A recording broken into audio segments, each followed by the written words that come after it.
Kamis malam Jumat tanggal 13 Februari ya, malam nisfu Sya'ban, namanya Lailatul Barat ya, malam Lailatul Furqan, malam pemisah nasib-nasib manusia. Kata Allah Subhanahu wa taala dalam Al-Qur'an, a'udzubillahi minasyaitonirrajim. Yamhullahu ma yasha'u wa yuthbit wa indahu ummul kitab. Allah Subhanahu wa taala menghapuskan apa yang telah tertulis di Lauhil Mahfuz atau menetapkannya. Apa yang telah tertulis dari nasib-nasib kita di Lauhil Mahfuz, ada yang ditulis, ada yang ditetapkan, ada yang dihapus. Nabi Muhammad ketika menceritakan tentang ayat tersebut, kata Nabi Muhammad, dzaka lailatun nisf min Sya'ban. Kejadian revisinya, isinya Lauhil Mahfuz itu terjadi pada malam nisfu Sya'ban. Innallaha yanzur fi lailatin nisf min Sya'ban fayaghfir illal musyrik wal mudmin wal musyahin. Kata Nabi Muhammad, Allah memandang hamba-hambanya pada malam nisfu Sya'ban, kemudian Allah mengampuni hamba-hambanya kecuali yang musyrik, kecuali yang pecandu, minuman keras ataupun narkoba dan jenisnya. Mudah-mudahan Allah selamatkan keluarga kita semuanya dari hal-hal yang semacam ini insyaallah.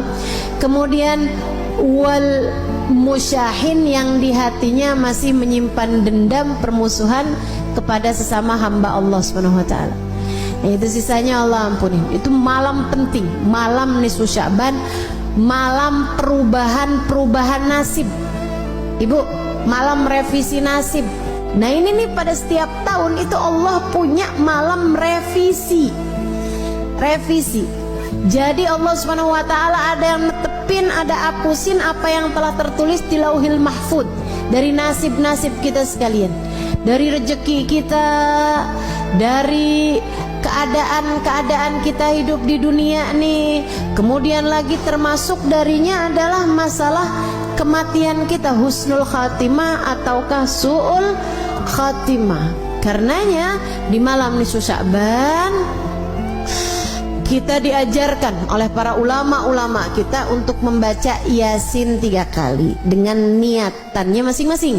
Yasin yang pertama dengan niat Allah karuniakan umur yang berkah, umur yang panjang dalam taat pada Allah Subhanahu wa taala, umur yang panjang baiknya, umur yang panjang kebaikannya, umur yang panjang pahalanya. Bukan asal umur panjang waktunya, bukan, tapi yang minta kita panjangin, yang kita minta Allah panjangkan adalah panjang pahalanya, panjang berkahnya, panjang manfaatnya, panjang kebahagiaannya. Mau gak panjang umur di atas 4 tidur terus? Nggak mau kita, nggak mau. Makanya kita minta pada Allah Subhanahu wa taala umur yang berkah, umur yang dalam taat pada Allah Subhanahu wa taala. Kemudian Yasin yang kedua kita minta sama Allah Subhanahu wa taala biar Allah karuniakan rezeki yang halal, yang thayyib, yang berkah, yang mencukupi kita, biar cukup semuanya. Lagi mau ngawinin anak ada rezekinya, lagi mau nyunatin ada rezekinya, lagi pengen ngasih anak-anak hadiah karena lulus sekolah ada rezekinya, mau ajak anak-anak jalan-jalan ada rezekinya. Itu tuh yang enak tuh, rezeki itu yang kayak gitu tuh, yang mencukupi, cukup gitu semuanya.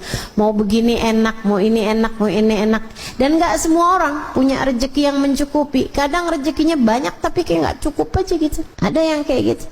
Nah kita minta sama Allah tuh rezeki yang halal, yang thayyib, yang berkah, yang mencukupi kita sehingga nggak lagi tertarik merezekinya orang. Gitu udah cukup kok, alhamdulillah. Itu yang kita minta sama Allah Subhanahu wa taala.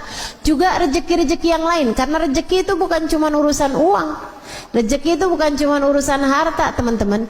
Kesolehan anak-anakmu itu adalah rezeki yang jauh lebih tinggi nilainya daripada sekedar rezeki harta. Betul nggak? Ibu-ibu sekalian saya muliakan, rezeki kesehatan menurutmu Enakan banyak duit tapi sakit, apa enakan sehat walaupun duitnya pas-pasan? Habis-habis sehat banyak duit ustazah, kan nggak jadi pilihan. Bagaimanapun kan tetap lebih enakan kesehatan. Jadi kesehatan itu rezeki lebih mahal daripada rezeki harta gitu. Nah, kita minta semuanya mau Allah Subhanahu wa taala rezeki harta yang thayyib, yang berkah. Kita minta juga sama Allah rezeki kesehatan badan kita, keluarga kita, gitu kan ya. Kita minta juga sama Allah kesolehan diri kita, kesolehan keluarga kita, jadi ahli taat semuanya, jadi ahli ibadah semuanya, insya Allah. Kemudian Yasin yang ketiga, kita minta sama Allah Subhanahu wa taala ini yang paling penting dalam kehidupan kita, yaitu dengan niat semoga Allah karuniakan kepada kita kematian dalam husnul khatimah, biar mati di saat iman begitu kuat dalam hati kita. Kita minta pada Allah agar di saat ajal menjemput kita, kita dimatikan dengan membawa iman dan Islam, bawa cinta pada Allah, bawa cinta pada Rasulullah, membawa bekalan amal-amal soleh, dan membawa dosa-dosa yang telah diampuni Allah Subhanahu wa taala. Jadi pulang nggak pakai bawa dosa lagi, karena semua dosa-dosanya telah diampuni Allah Subhanahu wa taala. Itu yang kita minta pada Allah Subhanahu wa taala, itu yang kita harapkan dari Allah Subhanahu wa taala. Jadi nanti malam nisfu Sya'ban kerjakan apa yang tadi telah saya sampaikan, baca Yasin 3 kali. Habisnya nisfu Sya'ban yang nggak biasa puasa sunnah nggak boleh lagi puasa sunnah. Tapi yang masih punya hutang puasa wajib tetap boleh mengerjakannya sampai di hari terakhir Sya'ban sekalipun. Hutangmu dari puasa Ramadan yang lalu harus dibayarkan sebelum datangnya bulan suci Ramadan.